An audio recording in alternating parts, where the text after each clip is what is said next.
सत्य समाचार, निष्पक्ष समाचार, समाज बदल्ने हाम्रो अभियान। नमस्कार, यो हो टाइम समाचार। म चाँदनी सुरुगुरु प्रदेश सभा सम्बन्धी समाचारबाट। मध्य प्रदेश सरकारले बजेट ल्याएको 20 दिनपछि सभाको बैठक आह्वान गरेको छ। बजेट ल्याएर अनिश्चितकालका लागि स्थगित भएको प्रदेश सभा बैठक आगामी असार 20 गते बस्ने भएको छ। असार 20 गते दिउँसो 1 बजेका लागि बैठक बोलाएको प्रदेश सभा सचिवालयका सचिव रञ्जित यादवले जानकारी दिए। सचिव यादवका अनुसार 20 गतेको बैठकमा बजेटमाथि छलफल हुनेछ। केही विधेयकमा छलफल समेत हुने उनले बताए। मधेस सरकारले मधेस आन्दोलन र जनयुद्ध काल शहीद परिवारलाई मासिक 21,000 रुपैयाँ दिने भएको छ। शहीद परिवारको भरणपोषण बापत गृह तथा सञ्चार मन्त्रालय अन्तर्गत रहेको मधेसी शहीद प्रतिष्ठानले मासिक 21,000 रुपैयाँ दिन लागेको हो। त्यस्तै शहीदका छोराछोरीलाई समेत निशुल्क पठन पाठनका लागि छात्रवृत्ति दिन लागेको प्रतिष्ठानले जनाएको छ।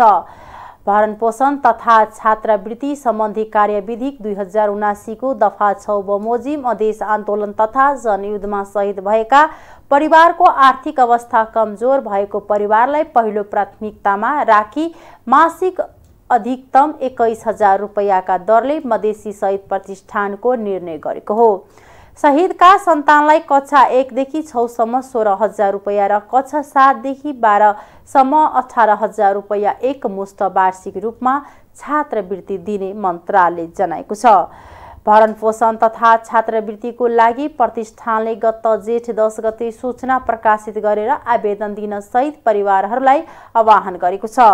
यस्तो सुविधा मधेस आन्दोलन र जनयुद्धमा शहीद भई नेपाल सरकारबाट समेत शहीद घोषणा भएको परिवारले मात्र पाउनेछन्। आज संसद दिवस विभिन्न कार्यक्रम गरी मनाइँदैछ।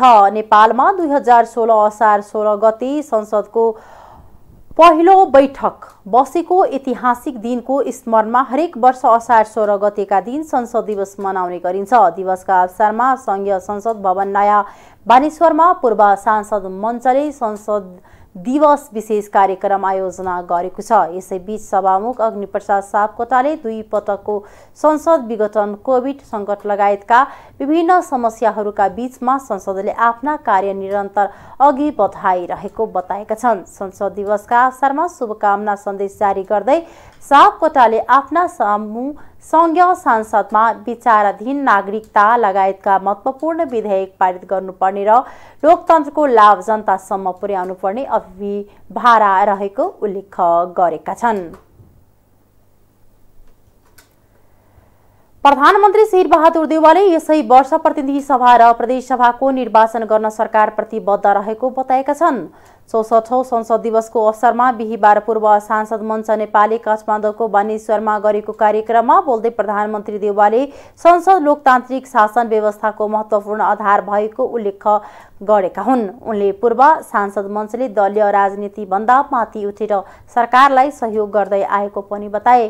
प्रधानमन्त्री देउवाले जल्दा बल्दा राष्ट्रिय मुद्दामा अनुभवी सांसदहरूले बेला बेला बहस छलफल गर्नुपर्नेमा जोड दिएका छन्। नेपाललाई समृद्ध बनाउन सबै पक्षका भूमिका रहने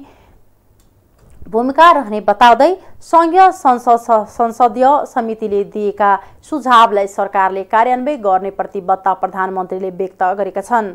देउवाले मुलुकलाई समृद्ध बनाउने अभियानमा रहेको बताएका छन्।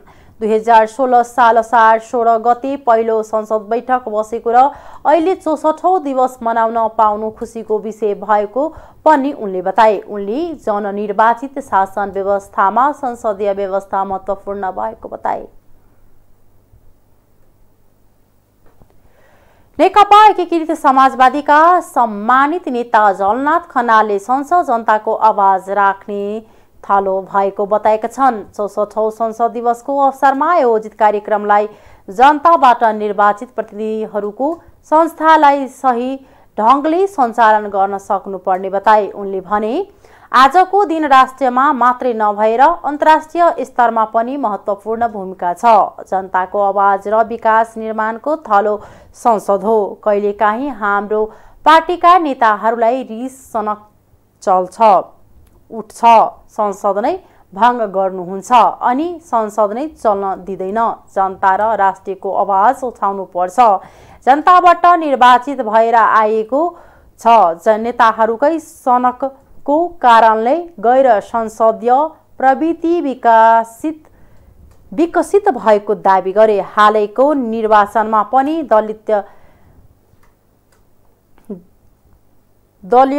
दलीयतालाई भन्दा निर्दलीयताले स्थान पाएको छ। यसले दलीय प्रवृत्ति विरुद्ध झपड सुरु भइसकेको छ। पार्टी र सरकारले ठिक्क ढङ्गले नचलेपछि यो अवस्था आएको हो। उनले भने संविधान अनुसार चलेको भए अहिलेको समस्या नै नआउने बताए। तत्कालीन प्रधानमन्त्री केपी शर्मा ओलीले पार्टीको विवाद मिलाउन नसकेपछि आवेगमा आएर 2 पटकसम्म प्रतिनिधि सभा विघटन गरेका थिए। यद्यपि सर्वोच्च अदालतको परमादेश पुनः संसद बिउतिएर शेरबहादुर देउवाको नेतृत्वमा सरकार बनेको छ भने हालै नेकपा एमाले प्रमुख प्रतिपक्षमा बसेको छ। प्रमुख प्रतिपक्षी दल नेकपा एमाले संसदीय दलका नेता सुभाष चन्द्र नेवाङले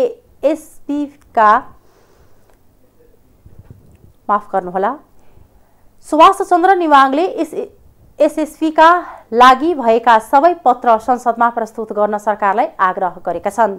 अमेरिकी स्टेट पार्टनरशिप प्रोग्राम एसएसपीलाई विवाद भएपछि केपी शर्मा ओली प्रधानमन्त्री भएको 15 दिनपछि नेपाली सेनाका प्रधान सेनापतिले 2015मा अमेरिकी दूतावासलाई देखेको पत्र सार्वजनिक भएको बताए। तर तत्कालीन प्रधानमन्त्री ओलीले पत्र पठाउँदा आफूलाई नसोधिएको मात्र बताएका छन्। पत्रको वैधानिकतामा प्रश्न गरेका छन्। संसद दिवसको अवसरमा बिहिबार आयोजित कार्यक्रममा पूर्व सभामुख समेत रहेका नेवाङले यो विषयलाई यतिकै छाड्न नहुने उल्लेख गरेका छन्। उनले भने सम्पूर्ण चिठीहरू रक्षा मन्त्रालयमा छ। मेरो आग्रह छ सबै चिठी खारक खुरुक्क संसदमा प्रस्तुत गरिदिनुस् न। प्रधानमन्त्रीज्यू जो संलग्न छन् देखिन्छ नि। आफूले प्रधानमन्त्री शेरबहादुर देउवाले यही भनेको र उनले आउनुस् न कुरा गरौला भनेको नेवाङको भनाइ छ। जनता समाजवादी पार्टी जसपामा अध्यक्ष उपेन्द्र यादव र संघीय परिषद अध्यक्ष डाक्टर बाबुराम भट्टराई पक्ष अलग हुन सहमत भएका छन्। डाक्टर भट्टराईले बुधबार साँझ यादवलाई बोलाएर अलग हुने प्रस्ताव राखेका थिए। वैकल्पिक शक्ति बनाउने उद्देश्यका साथ पार्टी एकता गरेको भए पनि त्यसलाई संगठनात्मक स्वरूप दिन नसकेकाले अब सहमतिमा छुट्नु पर्ने भट्टराईको प्रस्ताव थियो। त्यसमा यादव पनि सहमत भएको भट्टराई निकट एक केन्द्रीय सदस्यले बताए। उपेन्द्र यादव पक्षका नेताहरूले पनि 2 नेताबीच सहमतिमै अलग हुने सहमति भएको पुष्टि गरे। सिंहदरबारमा भएको छलफलमा यादवले आफूले जानुस् भनेर नभने तर अल्गिने इच्छा छ भने नरोक्ने जवाब दिएका उनी निकट स्रोतले बतायो। नेताहरूका अनुसार सहमतिमा अलग हुँदा केन्द्रीय सदस्य र सांसदहरूलाई कता जाने हो रोज नदिने भनेको छ। तर हालको अवस्था हेर्दा यादव पक्षको बहुमत भएकाले जनता समाजवादी पार्टीको आधिकारिकता यादवसँग रहने सम्भावना छ। आफूहरूको बहुमत पुग्ने सम्भावना कम भएकाले नयाँ पार्टी बनाउनु पर्ने अवस्था आउन सक्ने भट्टराई पक्षको विश्लेषण छ। एक केन्द्रीय सदस्य भन्छन् सायद छिटै केन्द्रीय सदस्यहरूको भेला बोलाइन्छ होला। नेताहरू छलफल गर्दै हुनुहुन्छ। नेपाल राष्ट्रिय बैंकको गभर्नर महाप्रसाद अधिकारीले कोरोना महामारीपछि रुस युक्रेन युद्धको असरले देशको अर्थतन्त्रमा चुनौती थपेको बताउनु भएको छ। हिजो नेपाल चार्टर्ड अकाउन्टेन्ट संघको नवनिर्वाचित कार्य समितिको शपथ कार्यक्रममा बोल्दै गभर्नर अधिकारीले कोरोना महामारीपछि रुस युक्रेन युद्धको विश्वभर परेको असरले नेपाल समेत प्रभावित भएर अर्थतन्त्रमा नयाँ चुनौती थपिएको बताउनु भएको हो। गभर्नर अधिकारीले विश्व अर्थतन्त्र सङ्कट देखा परेको भन्दै त्यसको प्रभावले पछिल्लो समय वस्तुको मूल्य वृद्धिमा चाप परेको बताउनुभयो। उहाँले अहिले मूल्य वृद्धिको चाप विश्वले भोग्नु परेको बताउनुभयो। देशको अर्थतन्त्र सुधार गर्न सबैले मिलेर काम गर्नुपर्ने समय आएको अधिकारीको भनाइ छ। गभर्नर अधिकारीले चार्टर्ड अकाउन्टेन्टहरूले दिने भूमिका मौद्रिक नीतिमा महत्त्वपूर्ण हुने गरेको बताउनु भएको छ। यस्तै कार्यक्रममा बोल्दै सङ्घका नवनिर्वाचित अध्यक्ष दीपक पाण्डेले अर्थ सम्बन्धी कुनै पनि समस्याको छलफल तथा समाधान गर्न चार्टर सङ्घ तयार रहने बताउनुभयो। आर्थिक समाचार।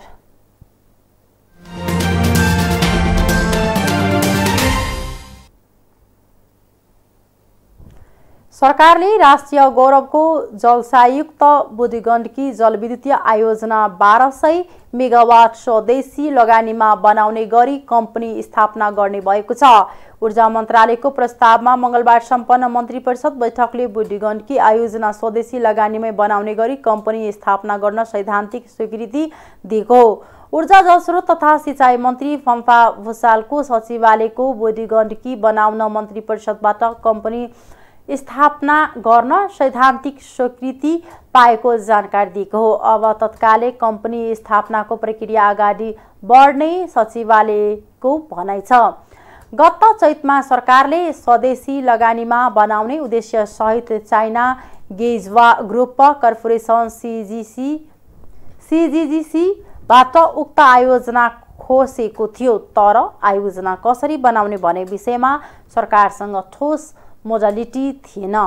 त्यसको झण्डै 3 महिनापछि सरकारले स्वदेशी लगानीमा बनाउने गरी कम्पनी स्थापना गर्न निर्णय गरेको हो। अब बुढीगण्डकी जलविद्युतीय विकास कम्पनी लिमिटेड नामबाट पब्लिक कम्पनी स्थापना हुनेछ। त्यसमा अर्थ मन्त्रालय, ऊर्जा मन्त्रालय, नेपाल विद्युतीय प्राधिकरण, विद्युतीय उत्पादन कम्पनी, सर्वसाधारण र आयोजना प्रभावित स्थानीयको सेयर रहनेछ। ऊर्जा मन्त्रालय आन्तरिक रूपमा कम्पनीको प्रबन्ध पत्र नियमावलीको मस्यौदा तयार गरिसकेको छ। कम्पनीको प्रस्तावित अधिकृत पुँजी 60 अर्बको रहेको छ। तत्काल जारी गर्ने पुँजी भने 20 अर्ब हुने मस्यौदामा उल्लेख छ।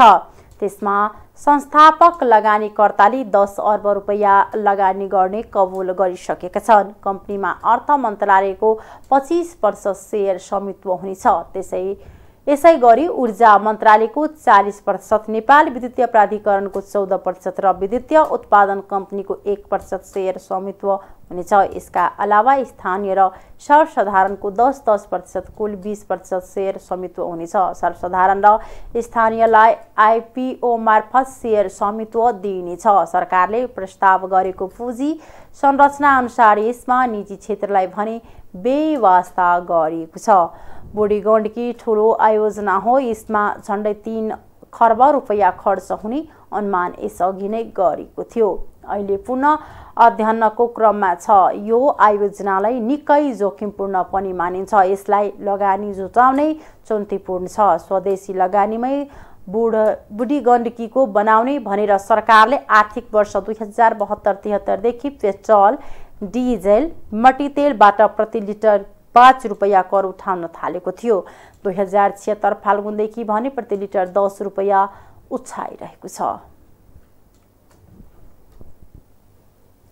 अन्तर्राष्ट्रिय समाचार।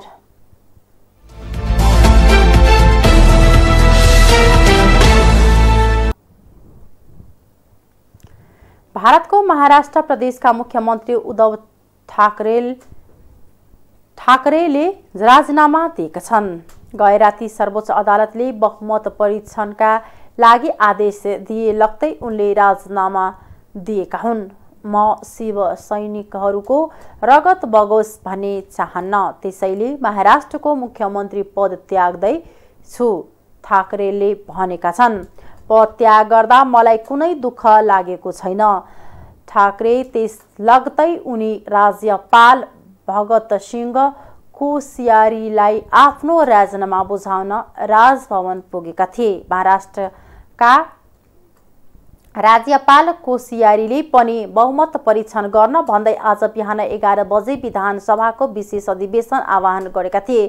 त्यसविरुद्ध शिवसेनाका नेता सुनिल प्रभुले सर्वोच्चमा रिट दायर गरेका थिए। सर्वोच्चको न्यायाधीशहरू सूर्यकान्त र जेबी फार्डीवालाले रिटमा सुनवाई गर्दै विधानसभामा फ्लोर टेस्टलाई रोक्न नसक्ने फैसला सुनाएका थिए। त्यसपछि मुख्यमन्त्री ठाकरेले राजीनामा दिएको घोषणा गरे। अब महाराष्ट्र भाजपा नेता देवेन्द्र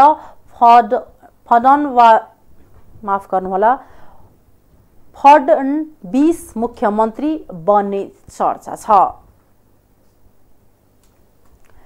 सन् 2015 मा फ्रान्सको राजधानी पेरिसमा भएको आक्रमणको दोषीलाई इतिहासकै कठोर सजाय दिएको छ। पेरिसका विभिन्न ठाउँमा भएको आक्रमणमा 130 जनाको मृत्यु भएको थियो। यो आक्रमणपछि पक्राउ परेका एक मात्र जीवित आरोपीलाई आधुनिक फ्रान्सको इतिहासमा हालसम्मकै कठोर सजाय दिएको बीबीसीले जनाएको छ।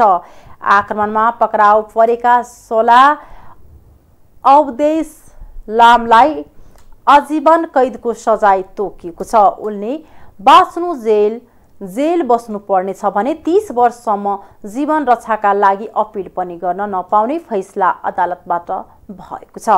अदालतले पेरिस आक्रमणमा अन्य 19 जनालाई पनि दोषी पाएको थियो, जसमध्ये 6 जनाको मृत्यु भइसकेको छ। यो घटनाको सुनवाई पनि आधुनिक फ्रान्सको इतिहासमा सबैभन्दा लामो समय चलेको थियो। पेरिस आक्रमणलाई दोस्रो विश्वयुद्धपछि फ्रान्सको इतिहासमा सबैभन्दा विभत्स घटनाका रूपमा लिइन्छ। 13 नोभेम्बर 2015 मा फ्रान्सका बार, रेस्टुरेन्ट, राष्ट्रिय फुटबल रङशाला र एक सङ्ग्रहालयका विभिन्न ठाउँमा आक्रमण भएको थियो, जसमा 130 जनाको मृत्यु हुँदा कयौं मानिस घाइते भएका थिए।